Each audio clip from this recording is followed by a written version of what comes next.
मैं लालू प्रसाद को iron man के रूप में इस देश में देख रहा हूँ। जो गरीबों के लिए लड़ते रहे हैं, वो कभी झुकने वाले और डरने वाले व्यक्ति तो नहीं हैं। मोदी जी ने कुछ नहीं किया। आज तो उनके पास कोई मुद्दा ही नहीं है। उनके पास सिर्फ मुद्दा है सनातन का मुद्दा है, धर्म का मुद्दा है, लोगों में नफरत फैलाने का मुद्दा है।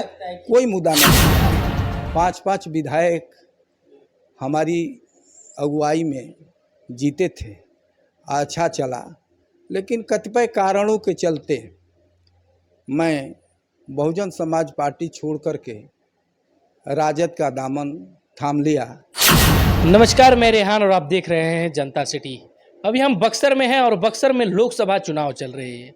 लोकसभा चुनाव के दरमियान अभी बहुत सारे पार्टियों का अगर बात किया जाए तो बहुत सारे पार्टी के जितने भी लोग हैं वो अपने अपने चुनाव प्रचार में लगे हुए हैं और किस चुनाव में लोग देखना चाह रहे हैं कि इस बार बक्सर के कुर्सी पर किसका राज होगा, इस बार बक्सर किसको ताज पहनाता है। अभी हमारे साथ बहुजन समाज पार्टी के पूर्व कह सकते हैं 12 सालों से प्रदेश अध्यक्ष थे और आज राजद का देख सकते हैं कि हरा हरा पगड़ी और लेकर अभी राजद में सदस्यता लिए हैं। आखिर क्या कारण रहा? एक 12 साल के अनुभव इनके पास था 12 सालों का, और वो 12 साल के प्रदेश अध्यक्ष और आज आरजेडी ज्वाइनिंग करने का आखिर पीछे का कारण क्या है? आखिर हम पहले तो आपका स्वागत करना चाहेंगे सर। थैंक यू कि 12 साल आपने बहुजन समाज पार्टी को चलाया है। तो 12 साल ही बहुजन समाज पार्टी को मैंने नहीं चलाया है। उससे पहले से मैं बहुजन समाज पार्टी के विचारधाराओं से प्रभावित था और उसको चलाने का काम किया। मैं बहुजन समाज पार्टी में सीमेंट और गिट्टी मिलाने का काम किया और शुरू से उसको बढ़ाने के लिए मैं बहुत मेहनत किया और प्रदेश स्तर तक हमारी भी बढ़ोतरी हुई, हमको रखा गया। तो उसमें मैंने हमारे 5-5 विधायक हमारी अगुवाई में जीते थे, अच्छा चला। लेकिन कतिपय कारणों के चलते मैं बहुजन समाज पार्टी छोड़ करके राजद का दामन थाम लिया। चूँकि मैंने देखा कि 2014 में नरेंद्र मोदी की सरकार बनी तो कुछ मुद्दों पर बनी थी और वो मुद्दे थे कि देश में अच्छे दिन आएंगे और जो विदेशों में यहाँ के लोगों के पैसे जमा हैं, काले धन जमा हैं, वो नरेंद्र मोदी कह रहे थे ला करके सबके खाते में 15-15 लाख रुपया डाल देंगे और युवाओं को जो बेरोजगार पड़े थे उन्हें नौकरी दे देंगे। 2 करोड़ नौकरी देने की बात कही 1 साल में, लेकिन मैं जो वादा किए थे वो तमाम भूल गए, कुछ नहीं किए।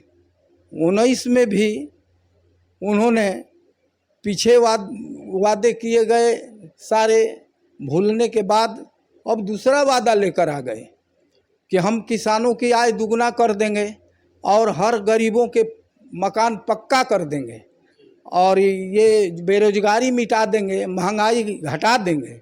लेकिन ये भी कुछ नहीं किए और आज भी वो गारंटी देते चलते हैं। लेकिन मैंने शुरू से देखा है कि इस देश में गरीबों, मजलूमों, उपेक्षितों की आवाज़ बन कर के लालू प्रसाद जी ने शुरू से काम किया और आज तक वो अपने स्टैंड पर खड़े हैं। मैं लालू प्रसाद को आयरन मैन के रूप में इस देश में देख रहा हूँ। जो गरीबों के लिए लड़ते रहे हैं, वो कभी झुकने वाले और डरने वाले व्यक्ति तो नहीं हैं।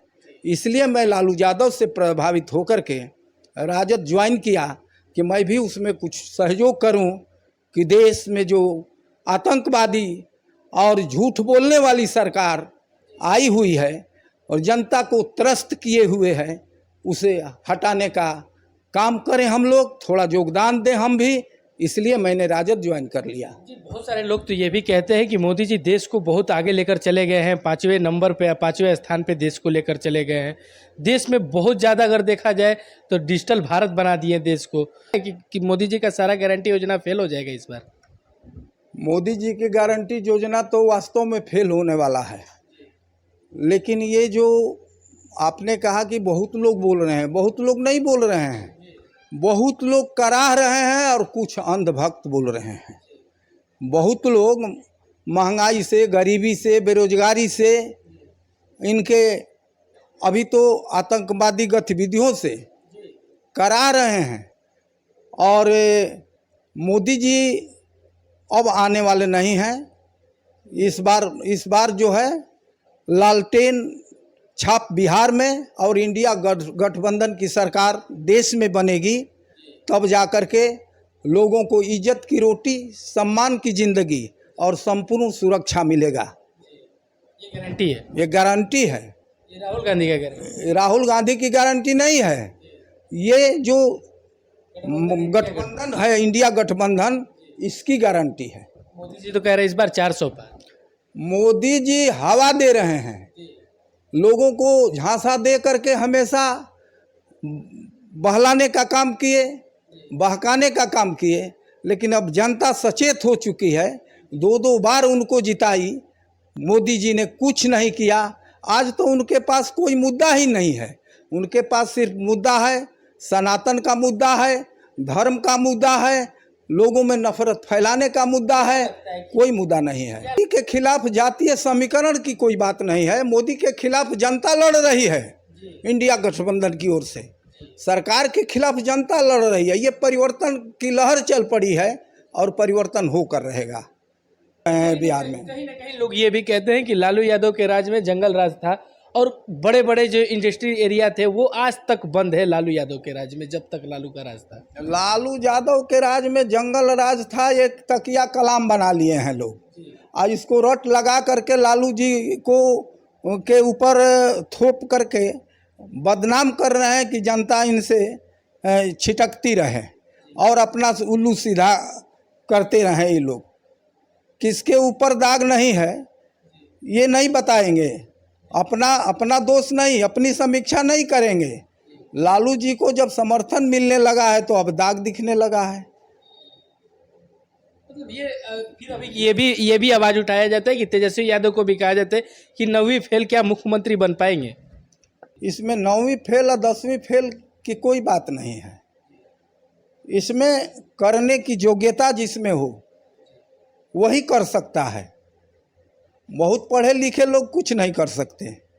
जिसमें हिम्मत हो और जिसमें जज्बा हो करने की वही कर सकता है। लालू परिवार में इस तरीके का हिम्मत है? नहीं, तेजस्वी ठीक है, उसमें दो राय नहीं है। कहीं ना कहीं सवाल ये भी बार बार उठाया जाता है कि राजा का बेटा अब राजकुमार राज करेगा सीट पर। भाई, राजा का बेटा राजकुमार राज करेगा ऐसा नहीं, जो काम करेगा वो राज करेगा।